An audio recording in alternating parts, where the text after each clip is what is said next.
Hi and welcome to The Inquisitive Artist. I'm Lindsay Tyson. In this podcast, I talk to artists, curators and creatives about their journeys, inspirations and what it's really like to build a life in the arts. Whether you're an artist yourself or simply curious about the creative world, join me as we explore the stories behind the art. In this episode, I'll be speaking with Court Spencer, an Australian-born artist, curator and collaborator who's been based in Yorkshire since 2005. As the founder of the Art Court, Court focuses on connecting artists and audiences across the north of England. Her work includes curating exhibitions, sourcing artworks and commissioning art for both public and private settings. Join us for part 2 as we explore her journey, inspirations and contributions to the art world. Okay, we'll talk about the buildings, because the exhibitions that you curate are in beautiful buildings, aren't they? And I wondered how important that was to you, that the space that you're doing it in.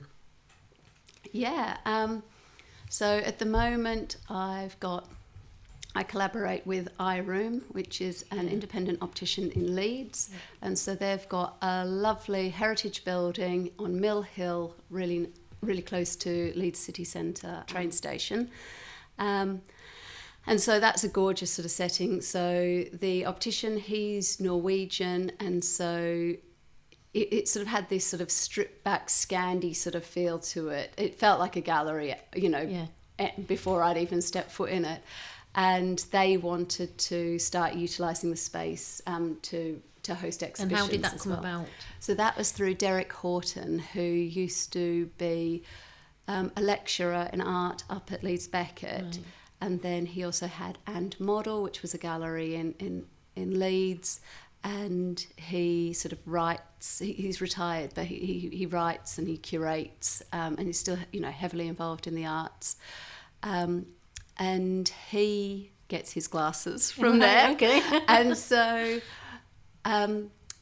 Thomas and Afia, the owners, they've got some friends down in London who've got an opticians and also a gallery. And so they always liked the idea of utilising their space more and sort of sharing it in this way. But they didn't really know how to go about it. So after a few years of thinking about it, but not really knowing how to do anything about it, they mentioned it to Derek.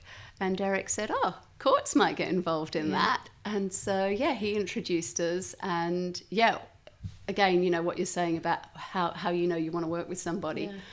I think the first meeting, I was expecting to trot in, sort of, give my business card, sort of say a few things and then trot out. And it was about 2 hours later that I left. And so we had just had a great sort of time sort of chatting about all sorts of things. Yeah. And, we've been working together for just over a year now. And so I've been curating 4 exhibitions a year in their space. And they invited me to their staff Christmas party, which is very nice because I obviously don't have a staff Christmas party of my own to attend. I very much feel like part of the team, and they are hugely supportive. And they really sort of see the value of art. And what sort of art do you put in there? Is it different? If you have 4, are they really different, or do you tend to do the same sort? Well, I started with Jonathan Hooper, who's a painter based in Leeds, and so he works primarily painting architecture, a lot of houses in really slightly unusual and sort of limited colour palettes. So he's definitely worth looking up. Okay. Then I went with Helen Dryden, who had Render Me Chaotic, and it was quite chaotic. So all of a sudden we went for really clashing of colours and, quite bonkers. Then Hondatza Fraga. Right. So Hondatza's was much more sort of monochromatic. It was a lot of work that she had made during her PhD. So it was a lot of space, looking at Saturn and using the Cassini raw images. And at the moment we've got Sarah Louise Hawkins in, who is an artist based in Manchester. She studied at Leeds Arts University. So I've known of her work for sort of about 10 years or so when I first saw her degree show. But her work, I was really keen to get in there because it's got this sort of, it's painting, but it's painting on canvases that are sort of shaped, so it's quite sculptural, and it's very geometric. There's a lot of repeating pattern. There's sort of slightly sort of clashing of colours sometimes, so it's got that sort of op art feel to it. So I don't know if it was too obvious to put into an optician's or not, but I really wanted to, because it really, some of them really screw with your eyes, and so there's obviously something fun about putting that into that context. So I'm always aware of the context, and yeah, try and sort of respond to the space. But yeah, it can't all be sort of driven by optics and sort of lenses or anything like that. But yeah, so that's been a really interesting space and a really supportive team to be working with. But then I think you're probably also alluding to, last year I worked with Rushbond, who are a Yorkshire-based property developers, and they've got some incredible buildings across Yorkshire, one of which is First White Cloth Hall. That's the one, I think, yes. Was that on, it looked almost church-like inside? With windows? Yeah, so it used to be, it would have been like set around a courtyard, but then they've sort of, basically when they bought it, it was almost like a pile of rubble, so they've sort of brought it back to its sort of former glory, but instead of being open air and sort of set around like a courtyard, they've sort of enclosed it, so it's got glass on the top. Yeah, all the glass. So yeah, it sort of had a very high ceiling in the middle. It sort of felt like like you'd stepped into somewhere in Venice or something. It was beautiful, and again, another space that it just felt like a gallery. Is that when you did your own? Was that where you did the growing the spring planting all that? Was that? Oh, that was at Left Bank. Oh, that was Left Bank. So that's where I'm thinking. That's Anastasis. Yeah, we can talk about that if you want to. But yeah, so when I worked with Rushbond, they let me use the space for 3 months, and so we put 2 exhibitions in there. And yeah, again, it's just an absolutely stunning space. But I think that's really important.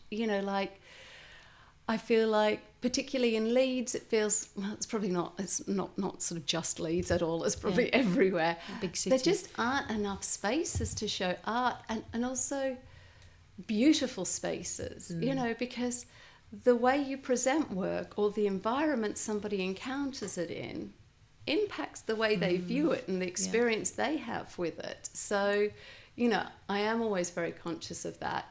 That's not to say I would only ever use the most exquisite buildings, but I want it to be really intentional. So if it's, a bit shabby, I want it to be really shabby. I don't want it just to be a little bit. I want it to look very, very, very shabby or very, very beautiful. Like mediocre just doesn't feel right. Yeah. Fantastic. So yes, you're right. Buildings Yeah, buildings and the when context. I look at your website and you've got all these beautiful... Because do you take your own photographs for a lot of it? I used to take my own photographs. I've started working with Lucy Forrester in the last sort of 9 months or so. But yeah, aesthetics are important to me. Yeah. You can tell that from, the images on the website. But that's makes it so much more interesting, I think, as well, looking at those. Thank you. Yeah. So then, so Left Bank, so I'm going to talk about your art later. Should we talk about that then or now? Because we're talking about buildings. We could go. Well, we can talk about that later if you want. Yeah. Okay. Yeah. Just the sourcing of artists, how you find artists that you want to work. Obviously, you were talking about all the ones for the Eye Room, and so how did you come across them? Even if you've known them a long time, how did you find them in the first place? I don't know. And do artists approach you? Some artists approach me. You just sort of get to know people, I suppose. Yeah. Is it all about network? I mean, for me as an artist, should I be making more effort to network? I think networks are always really important. I think I've curated the Leeds Summer Group show for. It started in 2015, so that's been going. We've had 10 shows, so this will be the 11th show. So that's a really good one. It's an open call out, so I usually go via curator space. Is it just for Leeds artists? No, I know that's the name sort of definitely indicates that, but no. At one point it used to be open to anyone, anywhere in the world. Right. But then customs were an absolute nightmare. Yeah. So then I sort of pulled it back to more recently to UK based. Yeah. So that's a good way. So open call out sort of really expands sort of, who I get exposed to. Yeah. And then, you'd mentioned snooping through studios, the column. So that's a good way of, finding an artist, being quite interested in an artist, and asking them if I can come and interview them to do a column. Because if you go and say, hi, I'm a curator, can I come to your studio? That artist is just thinking, great, I'm getting a show. And then there's all this pressure on, where are you showing my work? What's happening? Whereas if I'm doing the column, it's very transactional. They know what to expect. They know what they're getting. And I'm sort of, receiving that. But equally, I'm able to sort of scope out, their vibe, and if they feel like somebody that I could potentially work with. So that's sort of really useful for a sort of scoping thing. And then just like going to openings and chatting to people and sort of being open to. Do you like it when artists approach you, or is it something you don't like? Because like a lot of galleries that don't really want people. I'm always open to people sort of approaching me in a friendly sort of like light way that sort of like lets me know that they're on the radar. But like things take years to sort of come together sometimes. Like there's an artist who I've wanted to work with for about 6 years, probably longer actually. It's probably more like 8 years, and that still hasn't happened because the stars haven't quite aligned. But I've still got him in the back of my head. So I think sometimes some artists can get a little bit pushy, and that sort of like isn't sort of such a great scenario. Whereas one artist who I have worked with quite a bit, she messaged me and said, hi Court, I've been following you on Instagram for a few years now, really love what you're doing. I'm in Leeds, in a couple of weeks' time. If you're up for going for a coffee, I'd really like that. And I said to her, that is perfect timing because I've got a show coming up, and I was going to ask you if you would be interested in being in that show. Synchronicity involved. Completely, And so we went for a coffee, and we've worked on subsequent projects since, and so we work really well together. That's Fiona Grady. She's based in London, but she was she grew up in Leeds, so she's got quite a connection to Leeds. So. I mean, it seems like a lot of your artists are sort of from the Leeds area. Is that just because that's where you are, or is it something you try to work with, I definitely want to support artists in the north. I suppose, I lived in Leeds for about 17 years, so that's going to be where my networks are stronger. In terms of me going to open studios and things like that, there's always loads of things that I would love to go to. But it's, the logistics. And so I'm more likely to get to something that's closer to home than not. I suppose. But also one of the artists I work with, he's represented by a gallery in Portugal. And he was sort of saying that from that experience, it made him really value working with me because...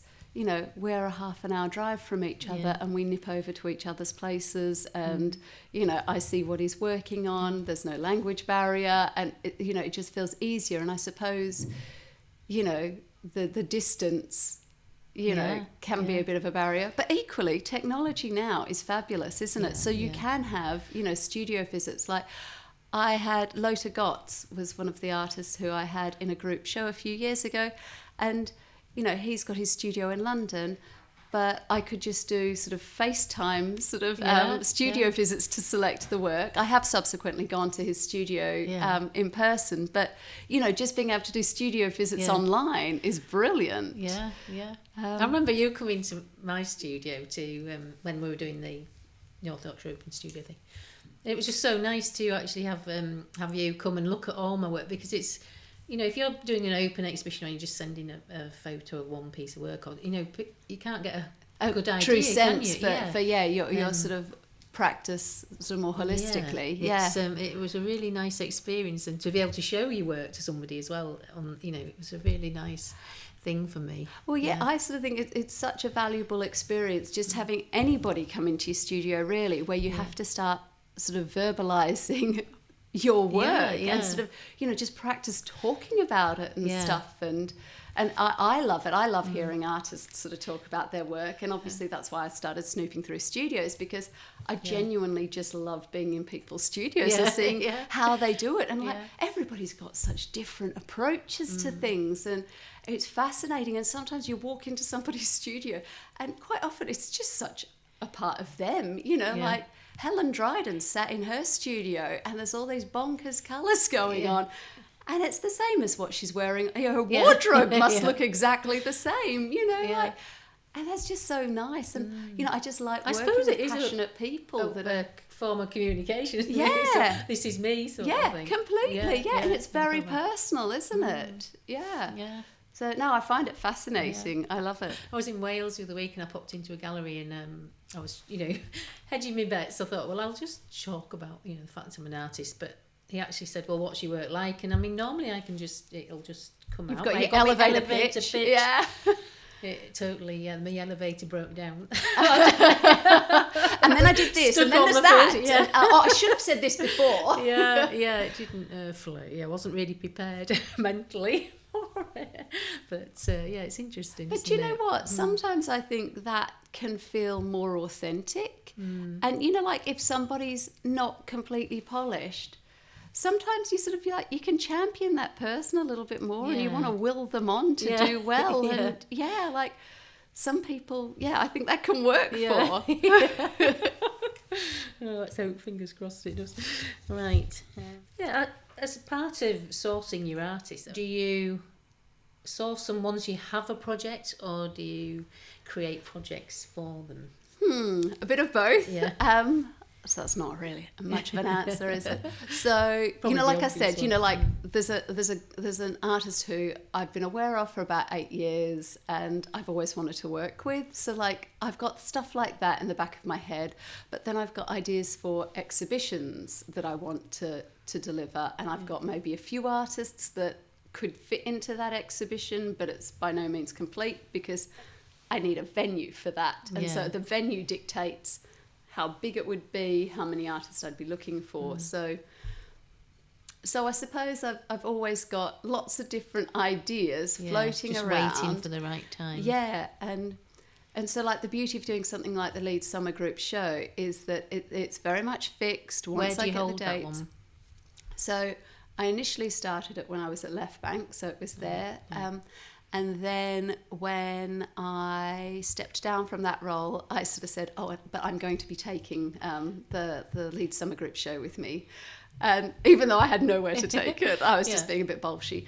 And but fortunately for me, well, fortuitously, not that I'm saying COVID was a brilliant thing at all, but it meant that during COVID, I just had to make a website and put it online. So that's what I did for 2 years. Right.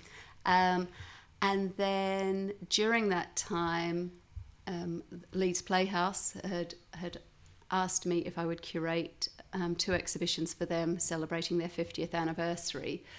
And they had just finished a big refurb and they'd asked me to advise on a hanging system or a way of showing artwork. And so they installed sort of almost 200 metres of like hanging system throughout their space. And so that's what I used for the exhibitions that they were commissioning me to curate. But then I knew that obviously that existed. So then when it came time for the Leeds Summer Group show, I asked them if they would host. Right. And so they very kindly agreed. So I've had it there for the last 2 years and we're in conversation now for this year. Right. Oh, what time of year is your summer? Well, it used to be in July. But I'm wanting to bring it forward a little bit more. But equally, it's sort of, you know, like around the availability of the venue. And the Playhouse doesn't have shows on during August. So I'm probably going to try and avoid August. So, it's sort of more of a logistical thing, really. Yeah. And how do you promote something like that? Is that just they promote it because it's part of their... They help promote it, but initially, so we've sort of got 2 audiences there. So initially I'm promoting it primarily via social media and curator space because I'm asking artists to apply for it. And then once it's selected and we can then release the dates that, you know, that the show's going to be on. So then I produce like these little graphics that all of the artists involved with can sort of share on their social media. and then I share it on my social media, and then people like Curator Space will also sort of help promote the show, and then obviously the Playhouse get involved in promoting it to their audiences. So and can people go specifically to see the show even if they're not going to the and that's theatre? the beauty of Leeds Playhouse, in that a lot of people who use Leeds Playhouse probably have never been to a theatre show. You know, like they use the cafe, or they attend one of the workshops, or they might go to exhibitions there. So it's very, very inclusive, and it's very welcoming, and it's also nice in that, you know, some people wouldn't, or would feel quite put off going to something that they consider a traditional sort of gallery experience, or they might feel sort of intimidated by that.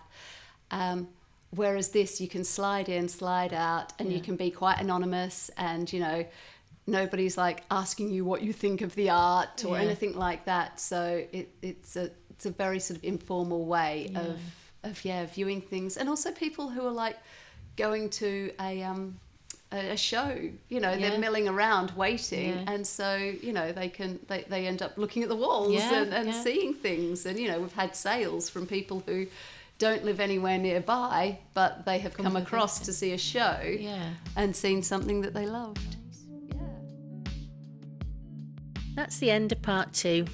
I hope you're enjoying this conversation as much as I am. Part 3 is up next, where we'll wrap things up and share even more insights into Court's journey in the art world. See you next time.